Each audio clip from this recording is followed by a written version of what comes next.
Hi, I'm Dr. Stan Steindl, and welcome to Compassion in a T-shirt, where we explore the science and practice of compassion and how it can transform not only our inner lives, but the cultures we work in every day. Today's guest is Natalia Sarro, a psychologist based in Barcelona who works at the intersection of compassion-focused therapy, compassion cultivation training, and compassionate leadership. Natalia is deeply engaged in the well-being at workspace, supporting individuals and organisations to move from burnout and performance pressure towards sustainability, relational safety, and grounded leadership. In this conversation, we explore the emotional realities of modern work, the pressures, the expectations, and the ways our sense of identity and worth can become tied to performance. We reflect on the particular challenges many women face in professional settings and how compassion and self-compassion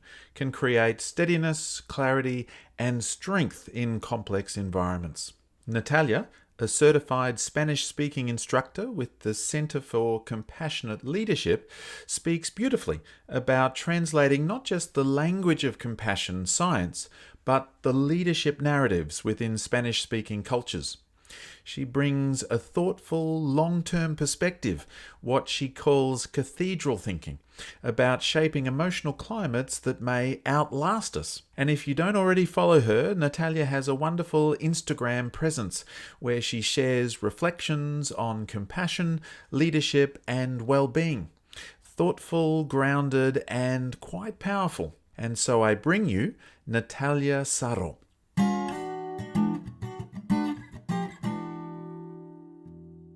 Natalia Sarro, welcome to Compassion in a T-shirt. Thank you, Stan, for your welcome. Happy to be here with you. Wonderful stuff. Natalia, could you start by telling us a little bit about your background, I guess, and perhaps your own relationship with work? How did your personal journey maybe shape the way that you now approach compassion in organizations? Sure. So actually, I started my career path as a psychologist and a career coach around 15 years ago now in Latin America. I was born in Argentina. And I think that my motivation slash obsession with workplace started basically with my own struggles, with my own personal struggles with, uh, you know, um, putting such a huge pressure on myself about really having a strong presence in my work. So I would say that work was part of my identity, and a part of my worth as a human being was attached to my performance in the workplace and what I did as a psychologist and how I performed in different projects I had. And then, I became really fascinated and curious about how people build over time their relationship with work and the identity tied directly with performance. So that took me just to work with clients specifically in navigating career transitions. As a career coach, I worked, delivering trainings in big companies to leaders, to global teams, with a focus on cross-cultural communication. So I enjoyed working with people, working in different countries. And then at some point, I noticed that more and more of my clients would come with this diagnosis of burnout. In other words, people that were struggling with chronic stress, with anxiety in meetings, with having to make a pause for a couple of weeks or even months at work because burnout became an epidemic. So that's how I actually started, understanding my own relationship with burnout and also supporting specifically women leaders in healthcare, education, business that were also struggling with burnout. And for me, it's fascinating the workplace because if you think about it for a second, Stan, Hmm. the best and the worst of us unfolds in the workplace, right? If you are struggling, for example, with self-worth, it shows up in meetings. If you are struggling with conflict, it shows up in your relationships with your managers or with your colleagues. So the best and the worst of the humanity, shows up in the workplace. So for me, just focusing my career and my support of people in the workplace is like I have more than enough to learn, explore, and do research on, because there's still so much to be done in that field. It's so interesting you mention identity and worth because I was just sort of thinking when we are at a social gathering or something like that and we meet a new person, they'll say, "So what do you do?" And then we'll have some sort of identity often wrapped up in what our work is or what our work title is, or, and there'll be this sense of identity, but then also how we then do at that and perform, and then our sense of self-worth gets so kind of intimately tied up in that too.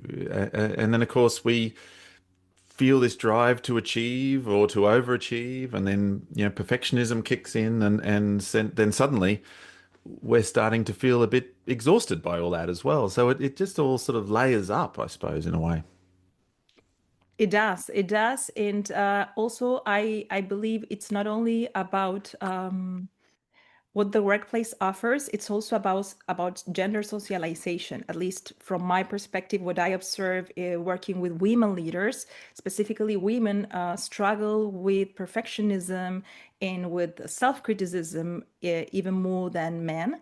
And that shows up in research over and over, that women are more prone to experiencing burnout in the workplace because they're negotiating their worth not only around their titles, their salaries, their financial stability, but also they have the additional pressure just to be the ones that keep the harmony in the room, the ones that take care of their children at home, that have this invisible motherhood, workload and overload at home.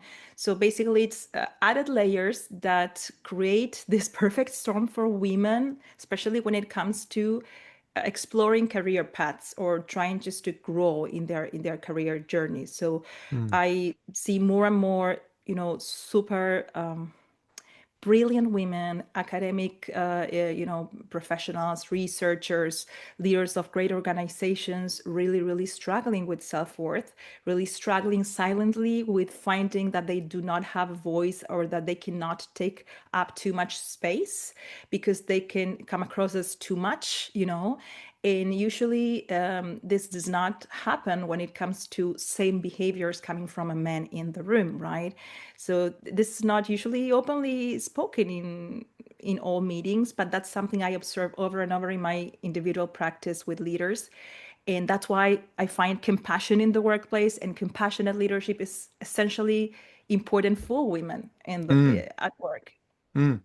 Yeah, I definitely want to explore the sort of the some of those gender differences, but especially the experience of women as you've described. But you just mentioned their compassion at work, I guess, and so when you think about your work today and around well-being and compassionate work, what is it that feels most important for you, or what's the vision there really that's guiding you with compassionate work? Great question. So I truly believe that suffering is everywhere in the world. In workplace is not an exception. In the workplace, suffering shows up over and over as unmet, missed deadlines, people not showing up in conference calls, people leaving their workplace, conflict, higher reactivity. So my vision is supporting women leaders and people in general, to move from fear-based organizations to organizations based on psychological safety. One of my main desires is supporting women leaders to take over more power, which does not mean imposing authority or imposing, being controlling, but actually bringing all that wealth of experience and wisdom to the room with, being more comfortable with that. And more specifically, my vision is just to create communities of practice in the Spanish speaking world, because I come, from Argentina. I live now in Spain. So many of participants of my trainings or clients, come from the Spanish speaking world. So that would be great, a great vision just to create more and more communities of practice and belonging so that compassion becomes a shared language. Mm. Not just something you do or something you hear about or read a book about, something that is embodied, right? And we know that compassion can be cultivated, it can be trained, and when you have a community of practice, it makes sense, and you feel much, better supported. Communities of belonging around compassion, I would say. That's my dream. Yeah, that's a beautiful dream. And you sort of mentioned there at the start something that's a pretty it's a moving kind of thought, and that is that suffering does occur in the workplace. A range of different types of suffering that people might go through. And in a sense, that's really what compassion is about, is to sort of be sensitive to that suffering and to be able to maybe do something that is helpful there or helps to alleviate or prevent the suffering. You mentioned the move from a sort of a fear-based kind of culture or atmosphere to psychological safety, and you mentioned this community of practice, not especially in the Spanish-speaking world. With psychological safety, just sort of elaborate a bit there. How are you seeing psychological safety, and how does that relate to compassion for you? Mm. Excellent. So there's a body of research behind psychological safety for several years now happening, likely. And Amy Edmondson is one of the leading researchers in the field of psychological safety. She has published very interesting work around psychological safety. And what we know through research is that high-performing teams, the protective factor of high-performing teams is higher levels of psychological safety. In other words, psychological safety is the shared understanding in a group of people working together that this is a safe space to speak up. This is a safe space to say, I'm struggling, or I don't know how to solve this problem, or I disagree, without fear of retaliation, without fear of being dehumanized or punished somehow for voicing their needs, their concerns, or their struggles. So imagine a person that is struggling. I mean, I've come across over and over lots of experiences that I heard directly from employees from different companies saying, I'm struggling with a mental health diagnosis, but I don't want to share this with my manager because I fear this is going to impact my performance review or the possibilities of growing in the company. So you have, the silent struggles. We know shame grows in the shadows, and the more people hide their needs, their suffering, in the end of the day, obviously performance suffers and connection and purpose suffers. So when leaders understand that psychological safety is a choice and it's a strategic choice, is something that you can co-design with others strategically, then this is a very fascinating conversation we can have about, okay, how can we design microcultures of care? How can we redesign routines, relationships in the team or with different areas of the company in a way that people feel seen, heard, and valued, and that they are, more prepared to bring their best ideas, bring their authentic selves to work because they know that this is a safe space to disagree and to be themselves. People suffer in silence, don't they, sometimes? And that has all sorts of really difficult implications for them, but also for the organization, really, and I guess on performance indicators, but also just personally and emotionally and relationally, people suffer in silence, and it's very, very, very painful. We want people to feel heard and understood and safe, to be then able to express what their experience is, and once they are able to kind of sort of express or kind of be sensitive to and move towards that suffering, then they can start to identify what might be able to change, I suppose, Hmm. to reduce that Yeah. suffering.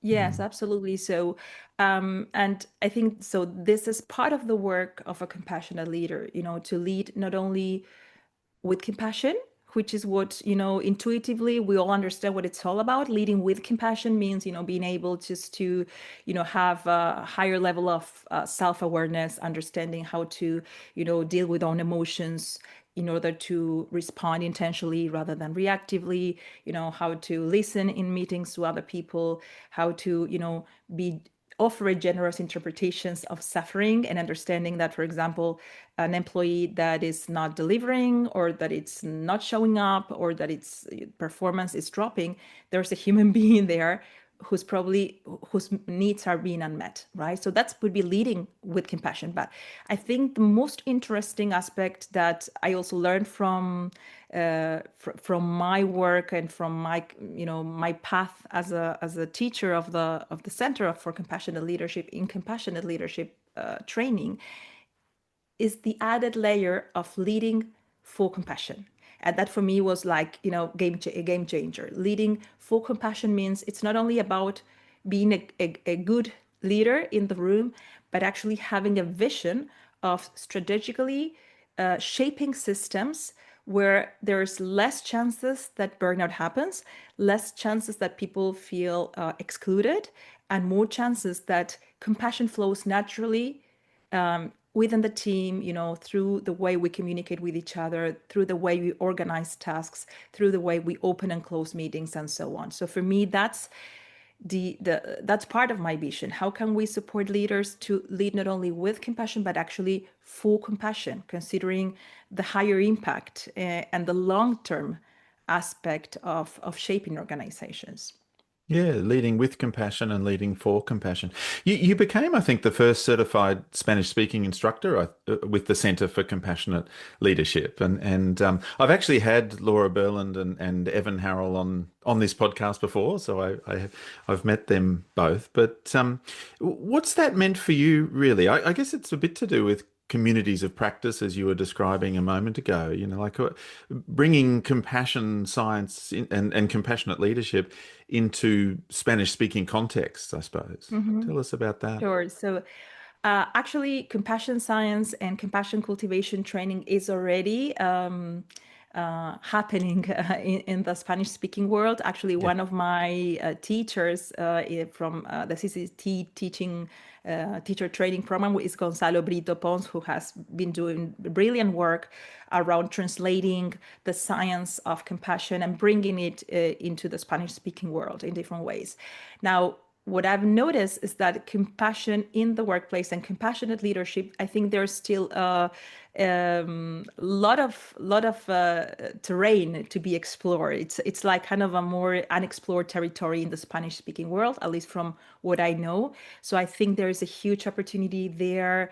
And also a challenge, just to support local leaders from, hospitals in Chile and Argentina, or, NGOs that have not many resources and still, bring up their humanity and do the best they can to lead with compassion and for compassion, even with limited resources.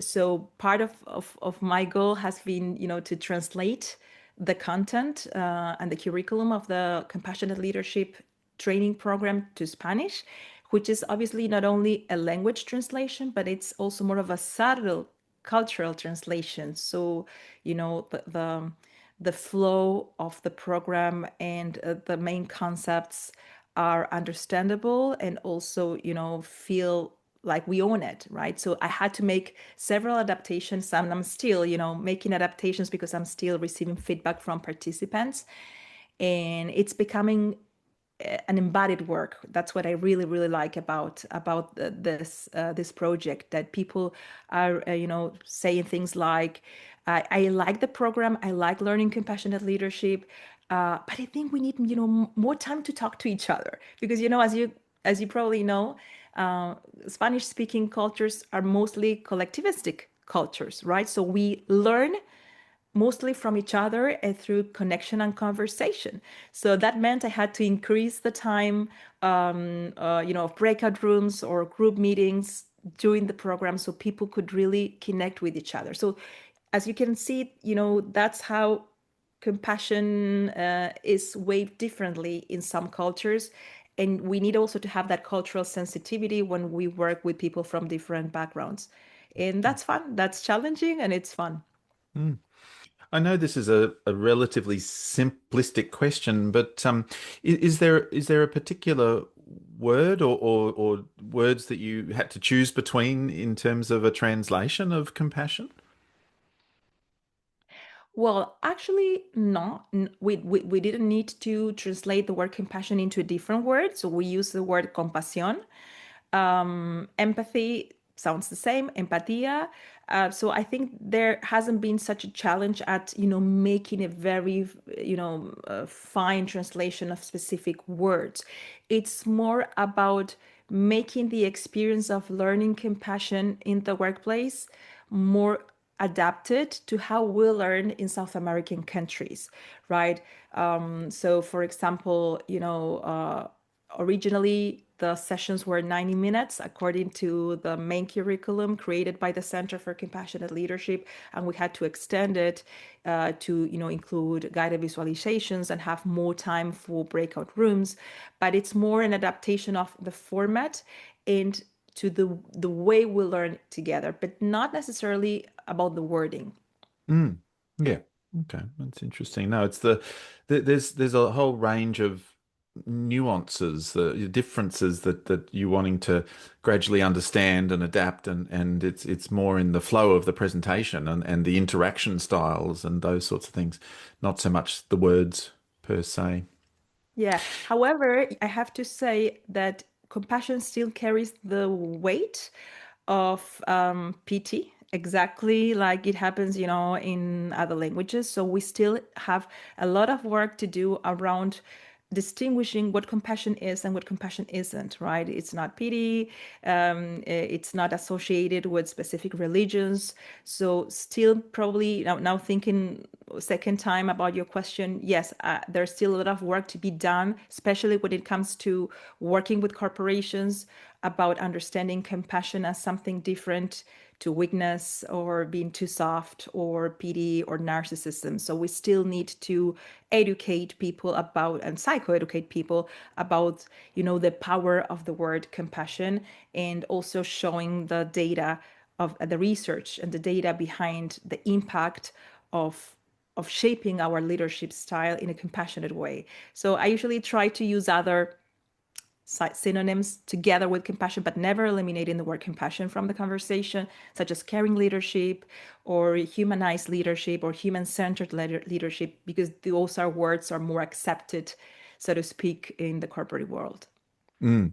Yes, the old fears, blocks, and resistances arise, don't they? People Absolutely. Yeah. everywhere will have certain preconceived ideas about what compassion is, or certain fears about what it might mean, and so you're still working with those fears, blocks, and resistances as well, which is really interesting. We all Um, have them. We all have them, exactly. All the fears, blocks, and resistances, especially in the workplace, that it has been associated traditionally, with being productive, with working hard, with, bringing your best, your happy face. And then compassion might sound like this. Well, actually, Christine Neff has done a lot of work about, how self-compassion actually improves performance rather than reducing performance, or improves our ability to recover from failure as opposed to making us more prone to fail again. So this these concepts are so embedded also in our education. It doesn't matter where you come from in the world. So I think we all can relate to this fears, blocks, and resistance. So that's definitely part of the work we still need to do everywhere in the world, not only, in the Spanish speaking world. it's really interesting that there are certain things that are somewhat different or might be presented slightly differently in different cultures and so on. And then there are also some just very common humanity sort of elements to it as well. And these inhibitors of compassion seem to be across cultures and around the world, and most of us feel some of those reservations. You've spoken, I guess, about women in the workplace. And there is this thing where women are socialized, obviously differently, and socialized to care for others, while being hard on themselves. Really, is sort of the paradoxical socialization there. How do you see self-compassion or compassion broadly, supporting women, having that sort of grounded authority, that voice, that visibility, for women at Mm, work? mm. Well, that's for me one of the most fascinating areas to explore because while compassion is a motivation that we need to cultivate as human beings, regardless of gender, culture, and industry. I believe, and I follow Kristin Neff's work in this direction, that compassion needs to be shaped differently when it comes to women and women in the workplace. And she adds this concept of fierce compassion and fierce self-compassion, which means, balancing not only, the soft, nurturing aspect of compassion that we, intuitively associate with the word compassion, being caring, being understanding, being there for others. She also adds the second layer of the fierce self-compassion aspects, which is, nurturing as a woman the ability to say no when it's required, to raise their hands and voice their needs in the face of injustice. Be motivated to to um, to take up space and to be visible, because again, they women are struggling with additional blockers and resistances that are collectively shared, right? And they are invisible. So a woman in the workplace needs to work specifically on gaining their own inner authority. It's not about how they are perceived by others, but actually how I perceive myself. How safe do I feel at voicing, my needs, or saying I do not agree, or saying, I think of this differently. There is a very nice example. I remember once I coached a client. She was a high performing leader in a Spanish company. And she was, moving to a meeting room physically with other leaders. And the moment she got there, apparently there were not enough chairs for everybody. Let's say there were 6 people and there were only 5 chairs left. And then she decided to leave the room and follow the committee meeting from a different room connected through Zoom, right? So then we had a coaching session a few days later. She tells me what happened. And I ask her, why didn't you stay in the room? Well, Natalia, there were not enough chairs, right? I just thought there was not a place for me. And I asked her, what would it change anything if you grabbed your own chair and place it in the room and really occupy your space? And even though this might sound obvious, this was not that obvious for her, and it's not that obvious for many of us. So what changed is that in the next team meeting with other leaders, she grabbed her own chair. She really reclaimed her own space, not as a way of imposing her presence. It's about, grounding yourself and saying, I also have something to say. So for me, this is a beautiful example of something that metaphorically happens to many women in the workplace. Mm. To what extent do we authorize ourselves to have a voice and to lead? Yes, it was sort of a literal example, but it's a metaphor for what women often feel is that they don't have a place in the room, and they have to concede or step away or be polite about it and those sorts of things. And I suppose we still want to be generally polite, but yes, being able to advocate for ourselves. That's the fierce self-compassion, isn't it? Is to be able to advocate and express ourselves assertively, or to have healthy boundaries, or those sorts of things. They take a lot of courage, really, I suppose. In some ways, courage is often the key, isn't it? With compassion and with self-compassion. It's great that you mentioned the word courage, because definitely, usually compassion is associated with, again, being weak or being soft or like something pink. But actually, it takes a lot of courage and wisdom just to do something that is uncomfortable, or to say something that might not be likable for everybody. That's why courage is embedded into fierce self-compassion. Actually, Kristin Neff usually uses the metaphor of the mama bear, right? Like mama bear can be super nurturing with a cup and take care of the cup, but she will show you her teeth if you do something that really threatens her or her cup. And again, it's super important to understand that fierce self-compassion has nothing to do with violence, or, because in the end of the day, everybody is doing the best they can. Even that difficult client or that difficult person I'm struggling with or having conflict with. We're all doing the best we can, but it's about reclaiming your place and having and developing and cultivating the courage to do what needs to be done, and not only for yourself. It's, I believe, it's not only advocating for yourself, as you just said.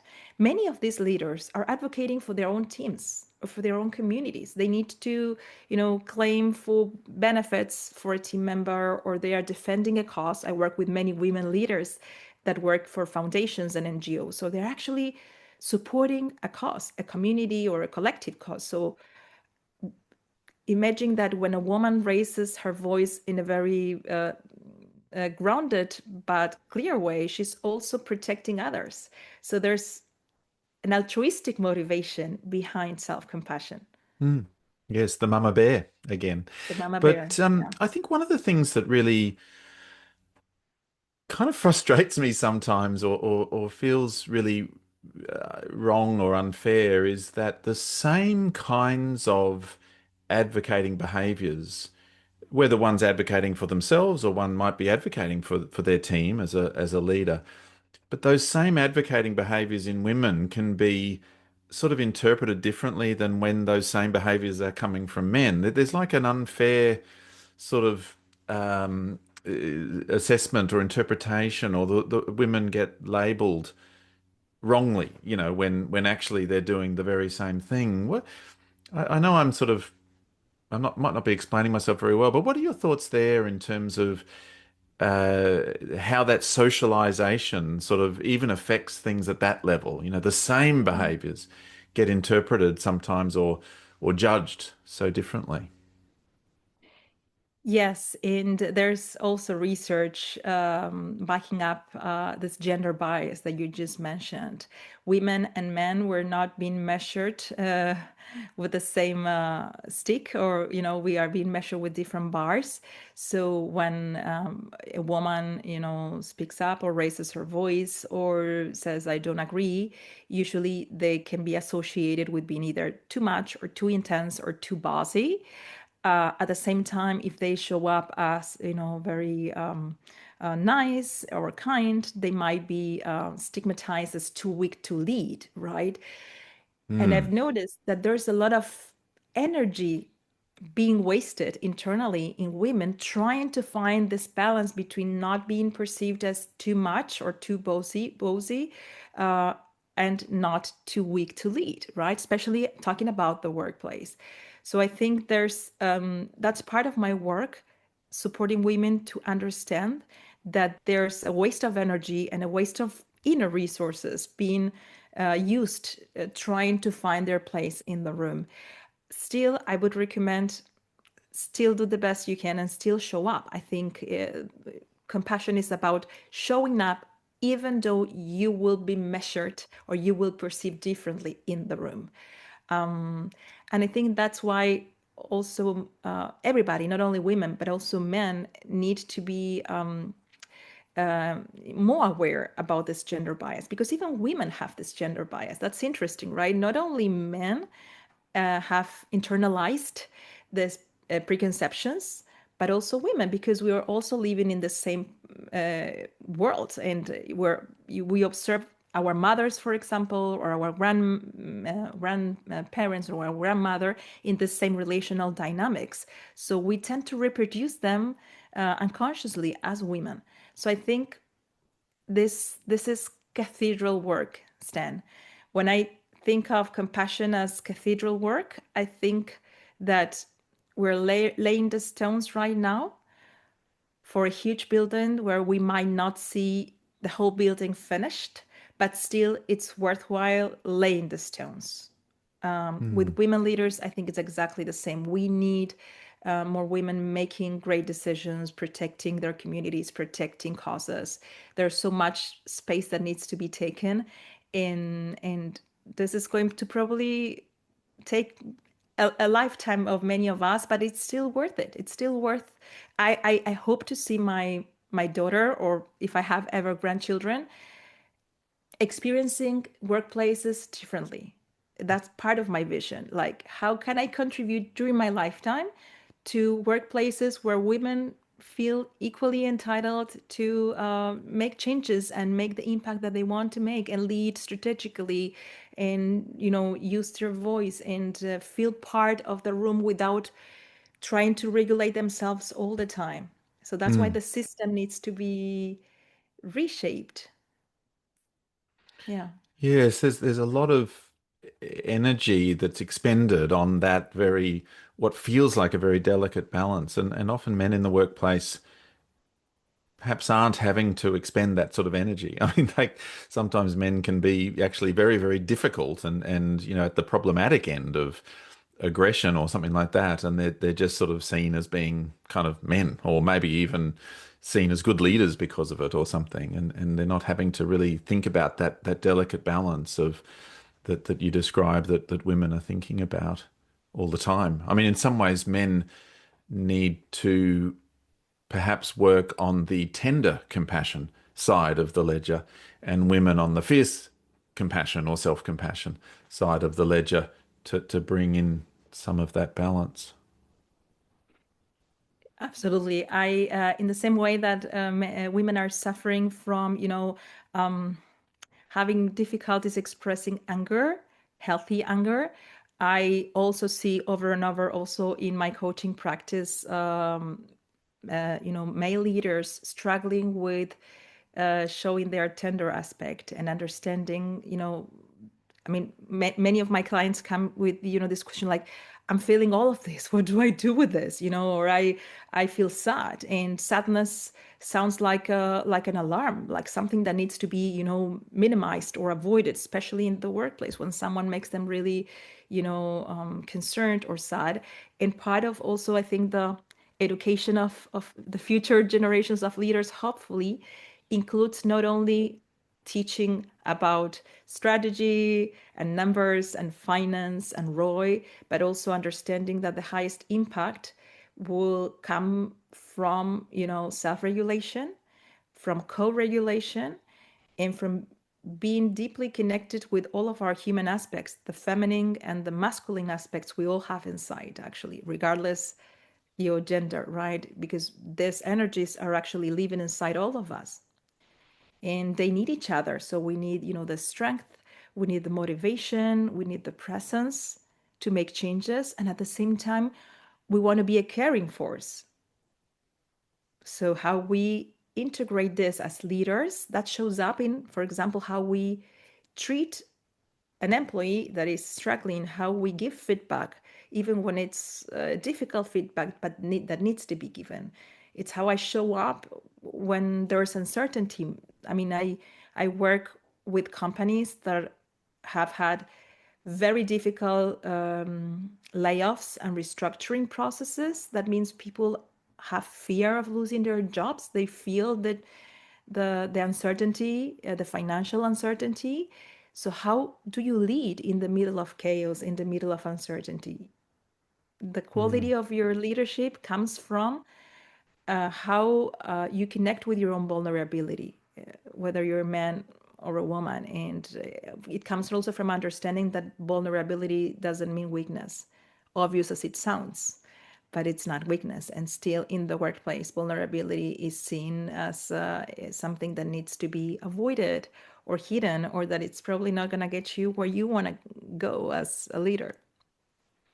Well, speaking of vulnerability, and yeah, I hope it's okay to sort of ask because it's something you posted on Instagram yesterday. You have a wonderful Instagram account. I'll put the link to that in the show notes for people to go and check it out and so on. But I noticed you were talking about being courageous on the outside when you were interacting and at a meeting and doing your thing, but then very self-critical on the inside. And I just wondered, what could you sort of, yeah, tell us a bit more about what was happening Hmm. there for you?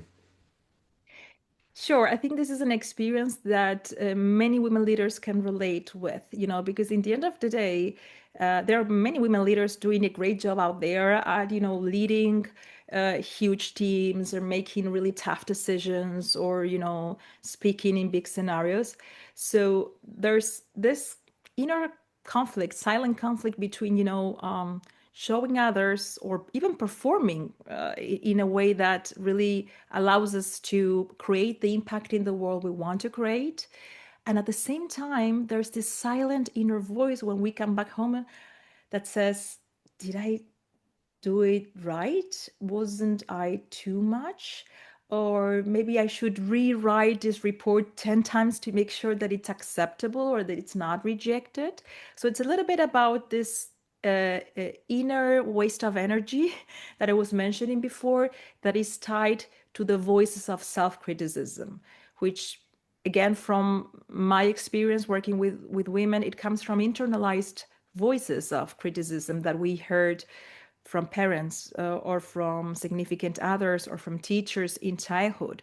So a great part of my work sometimes is helping clients understand where those internalized voices of criticism come from, because they have been internalized as my own, right? So I truly believe that it's me, improving this report. But in the end of the day, it's this voice that is telling me that I'm never gonna be enough. So part of our work with women leaders is giving their compassionate voice, their inner compassionate voice, more space to express themselves and just to balance the other inner parts, basically. So this struggle that I was depicting through my post is a struggle that I have myself many times and that I observe so often with my clients. And people smile when, especially women smile when they notice that we're also caught in that inner confrontation or inner conflict. Mhm. And that's also part of what wastes our energy. Mm. Yes, it's very familiar, very recognizable for people, isn't it? When they hear you share a story like that, they're like, mm-hmm, yep, I can really relate to that as well. And self-criticism is such a funny thing. There's a range of different versions of it. Sometimes it's more the self-doubting, isn't it? That did I do that right and so on. Sometimes it is more the self-attacking, like you stuffed that up or you did that badly or there's a range of different, but we often hold on to it as if it's somehow really a useful thing or we have certain fears of letting it go. What are your thoughts there about, I guess, the role of compassion, but also self-compassion in Hmm. leadership and for women leaders? Hmm. Um, Many conversations are coming to my mind right now as I hear your question, because one of the limiting beliefs behind not wanting to let go our voices of self-doubt or self-criticism is that if I do not treat myself harshly, I'm never going to achieve anything. I'm not going to succeed. I'm not going to be loved. I'm not going to grow in my career. So one of the strategies that I usually use in those situations is letting the person explore that self-critical voice has really good intentions. Actually, even though they're using very, uncomfortable methods or using a tone of voice or a language that is so hurtful, in the end of the day, that self-critical voice has a good intention. They want to support us to get where we want to get. So the question is, how can you still get where you want to get through a different path? And I think therapists are the ones that lend their compassionate voice so that the person continues to hold their vision and their values and where they want to get as a mother, as a parent, as a professional, using a language in an affectionate tone of voice. Paul Gilbert did a lot of research about the importance of the emotional tone of these inner voices, so that you feel supported. And you have to go really, really slowly in this deconstruction process, because many of these people are not used to hearing a soft, warm, affectionate voice inside of themselves. And, raising the volume of that inner affectionate voice is also part of our work in therapy, for example. So I think we need to work a lot on deconstructing those limiting beliefs behind performance equals, self-doubt and being really harsh on ourselves. Hmm. Because what do you find shifts, I suppose, when compassion and self-compassion become part of the culture? What shifts in terms of the emotional climate or the relationships or the way that people can sustain themselves? Hmm. So when someone works on their own self-compassion, let's say a leader, um, it's almost inevitable that this has at some point a ripple effect in the room. Because when you talk to yourself as a good friend would do, usually you do not see mistakes as something that defines you forever. You understand that a mistake is something we all do because we're human beings, for example, right? So your relationship with mistakes shows up in the way, for example, you give feedback to an employee or a colleague that is having a hard time with performance or that did something wrong. So for me, like the building block of compassion in the workplace or psychological safety is exploring your own relationship with shame, your own relationship with power, with your inner authority, with your inner critical voices, with fear, and with mistake. Because when you work on this, you will have more space to co-design microcultures of safety and belonging, microcultures of support, where also growth mindset is in the center. A growth mindset says, okay, we don't know everything, or we failed in this project, but what can we learn from this? Rather than looking at who's guilty, we're looking at how can I help better? How can I serve you better as a leader next time? Or what can we all learn from what happened in our last project? So it's a complete change of mindset happening in the room when you have compassion as a building block and a shared language. So for me, something beautiful that happens over and over when I observe compassionate leaders working from this perspective is that the language changes in the team. And the language, your communication is the glue of a culture. So the way we communicate with each other, what we decide to say, or we leave unsaid, what we reward, what we punish, that creates culture. I always like to say that culture, if you want to know what's the culture like of a company or of a team, ask your people how do they feel on Sunday evening about Monday morning. That feeling on Sunday evening about what's going to happen Monday morning, that tells you what kind of culture that person belongs to or works for. And all of those little bits and pieces, they really are the building blocks of that cathedral, aren't they? That you were talking about, where we are.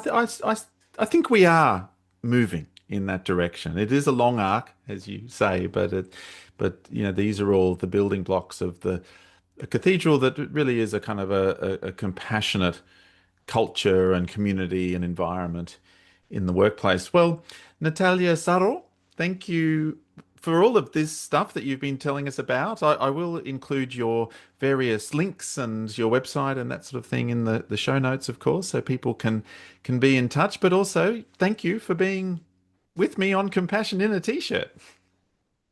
Thank you, Stan. It was great and hope to see you again anytime soon. Yes, let's hope so. Thank you. Thank you.